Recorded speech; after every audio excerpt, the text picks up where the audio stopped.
সাল ইবনে আব্বাস সব সাহাবায়ে কেরামদেরকে ডাক দিছে। ডাক দেওয়ার পর আল্লাহ রাসূল সাল্লাল্লাহু আলাইহি ওয়াসাল্লাম ডাক দিয়া কইলেন, সাহাবায়ে কেরাম, কতদিন হয় আপনাদের সাথে আমার কোনো মুলাকাত নাই। ও সাহাবায়ে কেরাম, মনে হয় আর আমি নবী বাঁচবো না। ও সাহাবায়ে কেরাম, আপনারা কেউ কি আমার কাছে কোনো কিছু পাননি? এরে বাবা, মৃত্যুর প্রস্তুতি আমি আপনি কত নিয়েছি, আজকে আমাদের মৃত্যুর প্রস্তুতির কোনো খবর নাই। আছে আমাদের অন্তরের ভিতরে অহংকার, জমি জমা নিয়ে অহংকার, কবরের কোনো চিন্তা আমার মধ্যে নাই। এ বাবা, রাসূল থেকে শিক্ষা নেন। আল্লাহ রাসূল সাল্লাল্লাহু আলাইহি ওয়াসাল্লাম নবী হওয়ার পর যার শুরু এবং শেষের কোনো গুনাহ নাই, আল্লাহ তাআলা সব আল্লাহ তাআলা মাফ করে দিয়েছেন। তার উপরে আল্লাহ রাসূল কিভাবে উম্মতদেরকে শিক্ষা দেন। আল্লাহ রাসূল ডাক দিয়া কয়, সাহাবায়ে কেরাম, কতদিন একসাথে চললাম, মনে হয় আর আমার থাকা হবে না। ও নবী, ও সাহাবায়ে কেরাম, আপনারা কেউ কি আমার কাছে কোনো কিছু পাননি? সব সাহাবী মাথা নিচে দিয়ে কাঁদতেছে। আল্লাহ রাসূল কাঁদে, ওমর কাঁদতেছে, আবু বকর, হযরত সব সাহাবীরা কাঁদতেছে। আবু বকর ডাক দিয়া কয়, আল্লাহর নবী, আপনার মতো মানুষ দুনিয়াতে আর নাই। যে নবী আল্লাহ আপনাকে না বানাইলে আসমান জমিন আল্লাহ কোনো কিছু সৃষ্টি করতেন না। গো নবী, আপনার কাছে আমরা কি পাবো, তা আপনি আমাদের কাছে পাবেন। কত শ্রম দিয়েছেন আমাদের জন্য। ও নবী, আপনার কোনো টেনশন নাই। সব সাহাবী মাথা নিচে দিয়ে কাঁদতেছে। এমন সময় এক সাহাবী দাঁড়ায় গেছে, ডাক দিয়া কয়, আল্লাহর নবী, আমি আপনার কাছে একটা জিনিস পাই। বলে, কি পাও? বলে, একটা জুয়ার মধ্যে আপনি লাঠি ঘুরাইতেছিলেন, হঠাৎ করে আপনার লাঠির বাড়িটা আমি সাহাবীর পিঠের মধ্যে লাগছে। কোথায় লাগছে? খুব খেয়াল করে শুনেন, আমলের নিয়তে শুনেন। কোথায় লাগছে? কথা বুঝেন না মনে হয় আমার, কথা বুঝেন? কোথায় লাগছে? পিঠে। সব সাহাবী কাঁদতেছে। এমন সময় এক সাহাবী দাঁড়াইছে, আল্লাহর নবী, আমি আপনার কাছে একটা জিনিস পাই। একটা জুয়ার মধ্যে আপনি লাঠি ঘুরাইতেছিলেন, হঠাৎ করে আপনার লাঠির বাড়ি আমার পিঠের মধ্যে বসছে। ও নবী, অনুমতি যদি হয় তাহলে আমি আমার ওই লাঠির বাড়ির প্রতিশোধটা আমি নিতে চাই। কি নিতে চাই? প্রতিশোধ নিতে চাই। সাহাবায়ে কেরামের মাথা নষ্ট হয়ে গেছে। এখন যদি এই কথা শুনে কেউ যায় যে হুজুরে কইছে সাহাবায়ে কেরামের মাথা নষ্ট হয়ে গেছে, পুরাটা যদি না শুনে, রাগ হওয়ার কথা না, আল্লাহ রাসূলকে প্রতিশোধ নেবে। সব সাহাবী কাঁদতেছে, ডাক দিয়ে কয়, সাহাবী, এই সামান্য একটা বাড়ি কি আল্লাহ রাসূলকে তুই দিবি? তোর যত বাড়ি দিতে মনে চায়। হযরত আলী ডাক দিয়ে কয়, আমার পিঠ কি দেখোস না? যত বাড়ি দিতে মনে চায় আমার পিঠের মধ্যে দাও। তারপরে আল্লাহ রাসূলকে একটা আঘাত করিস। হযরত আবু বকর কাঁদতেছে, ডাক দিয়ে কয়, ও সাহাবী, আলীর পিঠে দেওয়ার দরকার নাই, কারণ সে নবীর জামাতা। আমার পিঠের মধ্যে দাও, যত বাড়ি দিতে মনে চায় আমার পিঠের মধ্যে দাও। সাহাবী তো থামে না। আল্লাহ রাসূল কয়, মা সাহাবায়ে কেরাম, তোমরা থামো। ও আলী, ওই যে গাজওয়ার মধ্যে আমি যে লাঠিটা ঘুরাইতেছিলাম, ওই লাঠিটা আমার মেয়ে ফাতেমার ঘরের মধ্যে আছে। ওই লাঠিটা তুমি ফাতেমার ঘর থেকে নিয়ে আস। হযরত আলী দৌড়ায় হযরত ফাতেমার ঘরের মধ্যে যাইয়া ডাক দেয়া কয়, ও বিবি ফাতেমা, বাবা নাকি এক গাজওয়ার মধ্যে এক লাঠি ঘুরাইছিল, ওই লাঠিটা নাকি তোমার ঘরের মধ্যে আছে, লাঠিটা দাও। বাবার ভক্ত বেশি মেয়েরা হয়। মেয়ের মনের ভিতরে তো সন্দেহ সৃষ্টি হয়ে গেছে, কি ব্যাপার, হঠাৎ করে লাঠি কেন নিতে বলছে? হযরত ফাতেমা ডাক দিয়ে কয়, স্বামী আলী, কি জন্য লাঠি নিতে চাইতেছেন, আমাকে একটু বলবেন। হযরত আলী ডাক দিয়ে কয়, ফাতেমা, বাবা নাকি একজন প্রতিশোধ নিবে। বাবা আজকে হিসাব নিকাশ নিয়ে বসছে, কোন মানুষকে কি জীবনে কোনো কষ্ট দিয়েছে কিনা হিসাব নিকাশ নিয়ে বসছে। এক সাহাবী দাঁড়ায় গেছে, সে নাকি বাবার থেকে একটা লাঠির বাড়ি খাইছিল। এই লাঠির বাড়ির প্রতিশোধ নেওয়ার জন্য বাবা আমাকে লাঠিটা পাঠাইছে দেওয়ার জন্য। হযরত ফাতেমা কান্দে ডাক দেয়া কয়, হাসান, হুসাইন কই, যা যা তোরা আল্লাহ রাসূলের পিঠের উপর গিয়া ঝাঁপ দে, যত বাড়ি দিয়ে যেন তোদের পিঠের উপরে লাগে, তারপরে আমার বাবার পিঠের উপরে যাতে কোনো লাঠির বাড়ি না লাগে।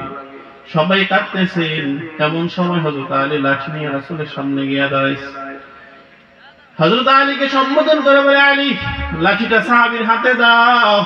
ও সাহাবী, লাঠিটা নিয়ে তুমি আমার কাছে আসো, এসে বাড়ি দাও, মনের ঝাল মিটিয়ে নাও। সাহাবী হাতের মধ্যে লাঠি দিছে কিন্তু ঠিক, কিন্তু চোখ দিয়া পানি গড় গড় করে টলমলায় পানি পড়তেছে। এইবার আল্লাহ রাসূলের পিছনে গিয়া দাঁড়াইছে।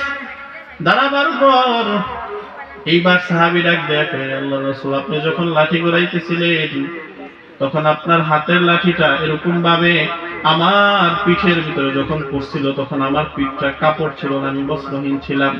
ও আল্লাহ রাসূল, আপনার পিঠের কাপড়টাকে সরায়া দেন, আমি আপনার পিঠের মধ্যে আঘাত করতে চাই। আল্লাহ রাসূল নিজের চাদরটা সরায়া দিলেন। সাহাবী লাঠিটাকে হাত থেকে ছাইড়া দিয়া আল্লাহ রাসূলকে জড়ায়া ধরছে আর ডাক দিয়া কয়, আল্লাহর নবী, ও নবী, কোনো আমল করতে পারি নাই, কাল কিয়ামতের ময়দানে কি নিয়ে আমি উঠবো, কোনো আমল আমার নাই। এই কারণে আল্লাহ রাসূল, আমি বাহানা ধইরা আপনার শরীরের সাথে, আপনার জিসিমের সাথে আমার জিসিমটা মিলাইয়া নিলাম, আপনার পিঠের সাথে মোহরে নবুয়ত, খতমে নবুয়তের সাথে আমার শরীরটা, আমার জিসিমটা আপনার শরীরের সাথে একটু ঘষা রাখলাম, যাতে করে আমি রব্বে কাবা দরবারে কাল কিয়ামতের ময়দানে বলতে পারি, আল্লাহ, কোনো আমল করতে পারি নাই, এই শরীরটা তোমার রাসূলের শরীরের সাথে লাগাইছি। ও আল্লাহ, এর উসিলায় তুমি আমাকে জাহান্নামে দিও না, তুমি আমাকে জান্নাতের ফয়সালা করে দাও। পরে সুবহানাল্লাহ। এই হলো সাহাবায়ে কেরামের মুসলমান। আল্লাহ রাসূল সাল্লাল্লাহু আলাইহি ওয়াসাল্লাম এই ঘটনা থেকে উম্মতের জন্য তালিমান লিল উম্মাহ, এই ঘটনা থেকে আল্লাহ রাসূল সাল্লাল্লাহু আলাইহি ওয়াসাল্লাম উম্মতের শিক্ষার জন্য ডাক দেয়া কয়, উম্মত খবরদার কোন মানুষকে ঠকাইও না। আমি নবী হইয়া, আমি নবীর শুরুতে এবং শেষে কোনো গুনাহ নাই, আমি নবীর জীবনে কোনো গুনাহ নাই, আমাকে আল্লাহ তাআলা সর্ব অবস্থায় ক্ষমা দিয়ে দিয়েছেন। তারপরে আমি সাহাবায়ে কেরামদের থেকে আমি বলছি, ও সাহাবায়ে কেরাম, কেউ কি আমার কাছে কোনো কিছু পাননি? আমি অন্য মানুষের একটা টাকা পকেটে নিয়ে কবরে যাইতে চাই না। ও মুসলমান নবীর উম্মত, আজকে তো আমরা কত বড় লোক, ব্যাংক থেকে লোন নেয়, কত মানুষকে ঠকায়, কবরে যায় কি অবস্থা তাদের, গর্বের অভাব নাই বলে আল্লাহর সাথে হিসাব নিকাশ করবে। এই জন্য বাবা দুটো পাও ধরে বলে যায়, জীবনে যা কিছু করছেন আজকে এই মাহফিল থেকে ওয়াদা করেন, আমরা কখনো খারাপ কাজের মধ্যে শরীক হব না। আল্লাহ রাসূল সাল্লাল্লাহু আলাইহি ওয়াসাল্লামের মুসলমানের সাথে আমাদের মুসলমানি উঠাবো। কি ভাগেন কেন? ওয়াজ ভালো লাগে না? ওয়াজ কি ভালো লাগার জন্য? হ্যাঁ, কিছু আছে ভাইগে যে কি খায়, বিড়ি খায়, দোয়ার ভিতরে বিড়ি খায় রে, কুয়াশার আগুন আর বিড়ির আগুন, ধুমা দেয়, চেহারা দেখা যায় না, বিড়ির পাছাটা দেখা যায়। কি আছে না নাই? বিড়ি খাওয়ার জন্য যান না, ইস্তেঞ্জা সারার জন্য অনেকক্ষণ বসে রয়েছেন, এই জন্য অনেকে আছে চাষটুলে বসে ধুমছে, বিড়ি টানতেছে। আরে হুজুরের বয়ান তো এখানে গেলে কি, আরে ওলামায়ে কেরামের চেহারা দেখলেও সব আছে না নাই? কথা বলেন না কেন? ঘুমাইতেছেন আপনারা? এমন এক আওয়াজ দিবেন যাতে বাহিরের মানুষ ডরায় যায়, এই মাহফিলের ভিতরে কি হয়েছে, সব যেতে আসে নারে তাকবীর। খাইছে না মানুষ? এই হুজুর বিরিয়ানির আয়োজন করছেন আমাদের মাদ্রাসায়, আরেকবার করবো ইনশাআল্লাহ, হয়ে যায়। আরেকবার একটু জোরে গুণ শোনান, নারে তাকবীর। এদিকের মানুষ মনে হয় খাইছে না, রোজা রাখছেন মনে হয় সারাদিন নাকি? নারে তাকবীর। আমরা দেখুন তাকবীর দেই, বক্তা আসে নারে তাকবীর, এগুলো ঠিক না। তাকবীর শুধু জিহাদের ময়দানে দেওয়া যায়। আজকে আমরা সমানে তাকবীর দিই। এখন যে দিলাম এটা ঘুম সরানোর জন্য দিলাম। কি সরানোর জন্য? ঘুম সরানোর জন্য। অনেকে আছে বক্তা আসলে উড়ায় এলায়, আরেকজন যে বৈশা মেহমান বয়ান করতেছে এর কোনো দাম নেই। আরে ভাই, সেও তো কোরআন হাদিসের কথা বলতেছে, আর যে আসতেছে সেও তো কোরআন হাদিসের কথা বলে। এজন্য আমি যেখানে যাই ওখানে বলি তাকবীর দিবেন। তাকবীর শুধু জিহাদের ময়দানে দেওয়া যায় যাতে মুসলমানের ঈমান এবং আমলকে এরকম ভাবে তাদের মন যেন দৃঢ় হয়, শক্ত হয়, জিহাদের ময়দান থেকে পালায় না যাওয়া যায়, এই জন্য দেয়। আজকে তো আমরা মাহফিলে হুমায়ুন তাকবীর দিই, এগুলো ঠিক না। যাই হোক, বলতেছিলাম আমরা মুসলমান না হইয়া কবরে যাব না। হাকিকতে মুসলমান, শুনছেন তো আল্লাহ রাসূল কিভাবে মুসলমান শিখাইছেন। তারপরে আমি আরেকটা আয়াত তেলাওয়াত করছিলাম, আল্লাহ তাআলা ওই আয়াতের মাধ্যমে বলেন, ইয়া আইয়ুহাল্লাযীনা আমানু কু আনফুসাকুম ওয়া আহলিকুম নারা ওয়াকুদুহান নাস ওয়াল হিজারা আলাইহা মালাইকাতুন গিলাযুন শিদাদুন লা ইয়াসুনাল্লাহা মা আমারাহুম ওয়া ইয়াফআলুনা মা ইউমারুন। আল্লাহ বলেন, এই দুনিয়ার মানুষ যারা ঈমান এনেছো, ঈমান নামের দৌলতটা যাদের মধ্যে আছে, উ আনফুসাকুম, নিজেদেরকে জাহান্নামের আগুন থেকে বাঁচাও। জাহান্নামের আগুন এতটা ভয়ঙ্কর, কাল কিয়ামতের ময়দানে বান্দা জাহান্নাম আল্লাহর কাছে সুপারিশ করবে, আল্লাহকে ডাক দিয়া বলবে, আল্লাহ পেটের মধ্যে বড় ক্ষুধা, নাফরমান বেনামাজিগুলা কই, আমার পেটের মধ্যে দাও, আমি আর সহ্য করতে পারতেছি না। আল্লাহ বলে, বান্দা ও জাহান্নাম, একটু অপেক্ষা করে ইন্তজার করো, কিছুক্ষণের ভিতরে সব জাহান্নামীদেরকে আমি তোমার পেটের ভিতরে ঢুকাইয়া দেব। হ্যাঁ মুসলমান, এখনো সময় আছে, নিজেদেরকে জাহান্নামের আগুন থেকে বাঁচান। অনেকে এমন বলে, আমি একদিন বয়ান করতেছি, হুজুর আল্লাহ কি সবাই একদিন জান্নাতে দিতে না? আমি কি, আপনি মুসলমান তো, আল্লাহ একদিন দিব, এতে সমস্যা কি? জাহান্নামে কিছুদিন থাকলাম, বেড়ে এলাম, কি বুঝলেন? পরে তো আল্লাহু আকবার, হাসি উঠে, দুঃখ লাগে। তো কিছুদিন জাহান্নামে থাইকে এলাম, দেখে এলাম কি অবস্থা। সব জায়গায় আল্লাহ এটা কইছে সিরু ফিল আরদ, সফর করবার লাগে। আল্লাহ কইছে জমিনে সফর করতে পারে, জাহান্নামে তো সফর করবার কইছে আল্লাহ। আছে না নাই এমন কিছু মানুষ? এক বক্তা আওয়াজ করতেছে, আপনারা কি মুসা নবীরে দেখছেন?